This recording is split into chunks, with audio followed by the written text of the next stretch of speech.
Good morning, Brian with Grand Roofing. We're doing a slightly little bit different video today covering wind damage. I got called out here for a roof leak over here. I already found the issue, but I see all of this. So you storm restoration guys out there, you guys that deal with the insurance companies, let me know your thoughts real quick on a few things.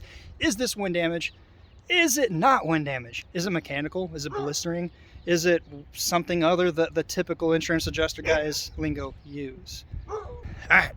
Also, I just wanted to do a video like this because I'm curious how much engagement this gets regarding storm damage, wind damage, insurance claims, things like that, versus the typical usual.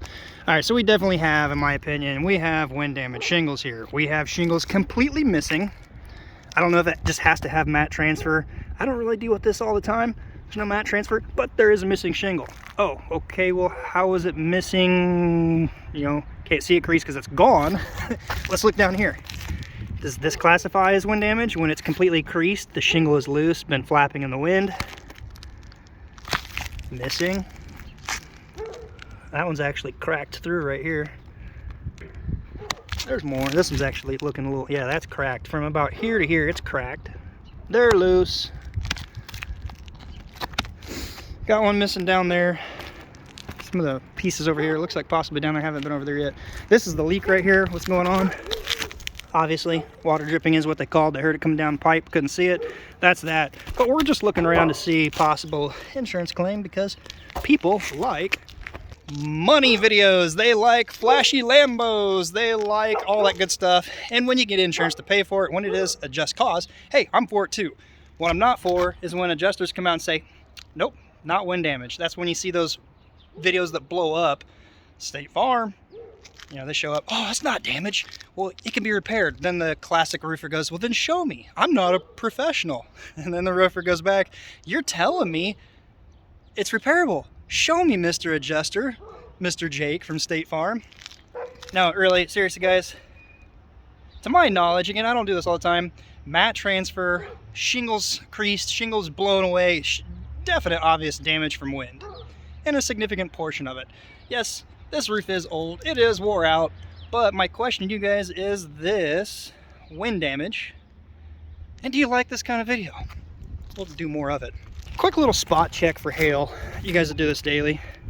I'll pause here. Does anything like that? I mean, technically, yeah, to me, hail would be where a hailstone hit, fractured the granules loose off of it, maybe put a divot in it, or really severe cases I've seen actually blow a hole through the roof. Yeah, LaFontaine, Indiana, 2017, 2018 had large hail, and it did that. Obviously, there's some issues with the install not being good. Just don't show this video to the guy gonna come adjust this, because I want to show you a few other things. It gets worse. Look at this over here. Missing shingle, wind damage, yes, but look at the quality of craftsmanship. It's not offset. We have rotten holes. Look at that. That's not good. But is there storm damage? Also, this right here. B-vent flue pipe. Rusted out. Pretty good, pretty significant. If insurance is buying the roof, I was told that you can't go back with a rusty pipe. Are they on the hook for this? Because it's got to be brought up pre-storm condition, and you can't put the roof back with that, right? So let me know. Hail damage. Solid metal, not going to ding easy, but we have soft aluminum up here. Maybe some minor, maybe.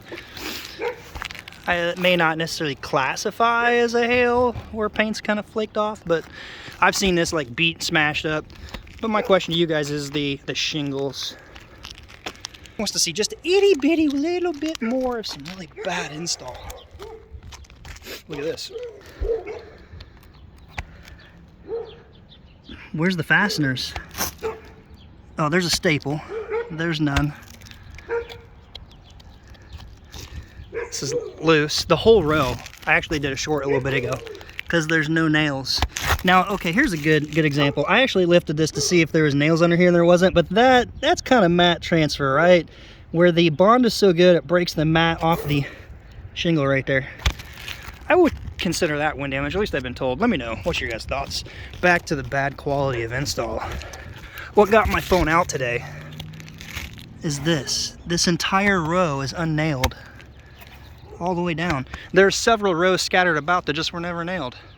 But we're here for insurance. Real talk, money. Is this wind damage, Mr. Jake from State Farm? What is that? Let me know.